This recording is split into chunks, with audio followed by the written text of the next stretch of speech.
Dalam buku putih G30S PKI yang diterbitkan Sekretariat Negara pada 1994 disebutkan bahwa Aidit kemudian menyatakan gerakan merebut kekuasaan harus dimulai jika tak ingin didahului oleh Dewan Jenderal.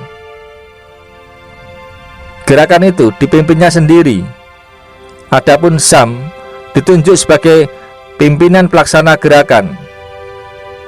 Saat diadili Mahkamah Militer Luar Biasa, Sam mengaku dipanggil Aidit pada 12 Agustus 1965. Dalam pertemuan itu, ia diberitahu bahwa Presiden sakit dan ada kemungkinan Dewan Jenderal akan mengambil tindakan bila Bung Karno mangkat.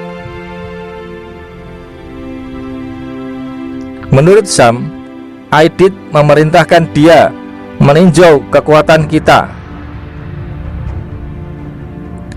Karenanya, sejak 6 September 1965, Sam lantas menggelar rapat-rapat di rumahnya dan di rumah Kolonel Abdul Latif, Komandan Brigade Infanteri 1 Kodam Jaya.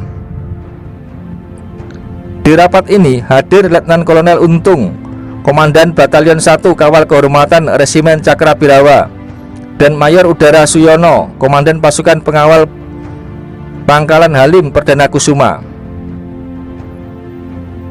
Rapat terakhir pada 29 September 1965 menyepakati gerakan dimulai pada 30 September 1965 dengan Untung sebagai pemimpinnya. Dalam wawancara dengan majalah Detektif Romantika pada 5 April 1999, Abdul Latif menyatakan gerakan 30 September dirancang untuk menggagalkan upaya coup Dewan Jenderal. Kami dengar ada pasukan di luar Jakarta yang didatangkan dalam rangka defile Hari Angkatan Bersenjata dengan senjata lengkap. Ini apa? Mau defile saja kok membawa peralatan berat, kata Latif. Karena merasa bakal terjadi sesuatu, para perwira tersebut yang mengaku terlibat karena loyal kepada Presiden Soekarno memilih menjemput anggota Dewan Jenderal untuk dihadapkan ke Soekarno. Menurut Latif, gerakan itu diselewengkan oleh Sam. Rencananya akan dihadapkan hidup-hidup untuk mengklirkan masalah. Apakah memang benar ada Dewan Jenderal, katanya. Tapi pada malam hari, saat pasukan Cakrabirawa pimpinan Letnan Dul Arif, anak buah Untung, akan berangkat menuju rumah para jenderal, tiba-tiba, ujar Latif, Sam datang. Dan saat itulah Dul Arif bertanya, bagaimana kalau para jenderal ini membangkang, menolak diajak menghadap presiden?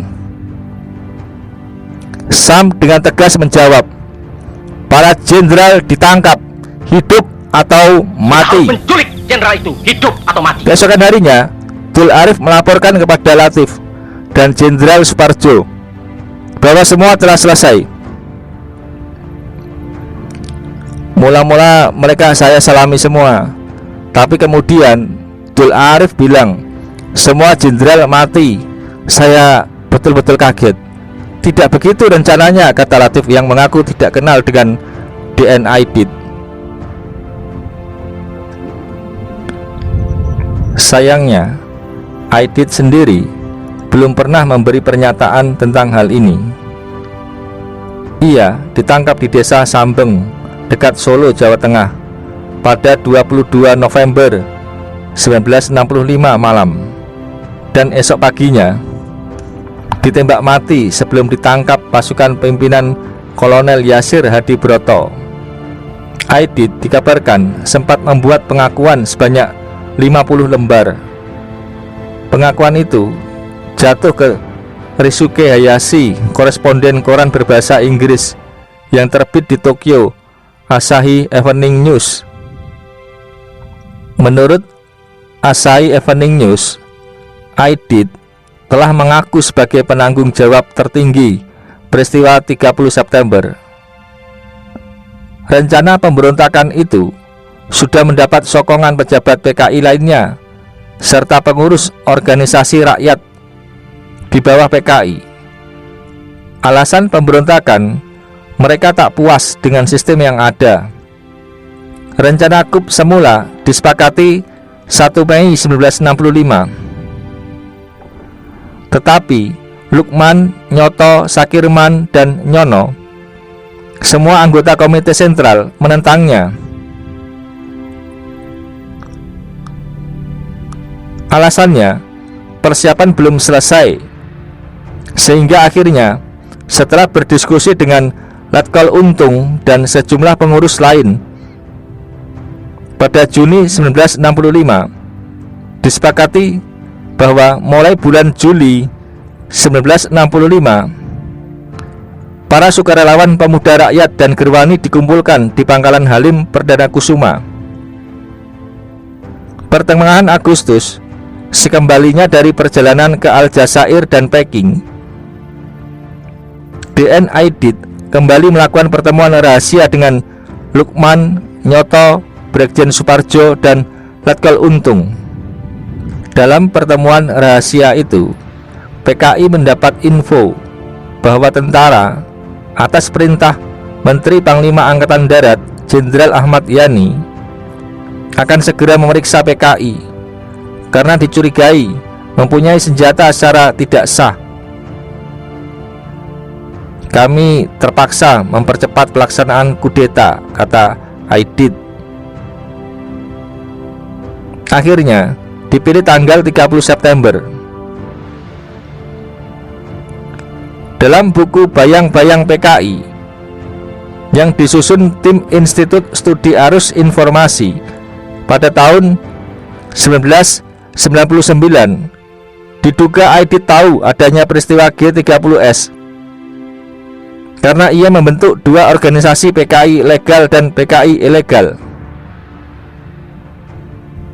Biro Khusus adalah badan PKI ilegal atau tidak resmi. SAM bertugas mendekati tentara dan melaporkan semua hasilnya, khusus hanya kepada Aidit. Hanya saja, ternyata tidak semua hasil yang didapatkan SAM dilaporkan pada Aidit. Sementara Presiden Soekarno sendiri menyatakan gestok atau gerakan 1 Oktober, demikian istilah Bung Karno, terjadi karena keblingernya pimpinan PKI, kelihayannya agen-agen nekolim, serta adanya oknum yang tidak benar. Misteri memang masih melingkupi peristiwa ini. Menurut kami, PKI memang terlibat, tapi keterlibatannya seperti apa, kata Murad Aidit. Setelah puluhan tahun tragedi itu berlalu, pertanyaan itu belum menemukan jawabannya.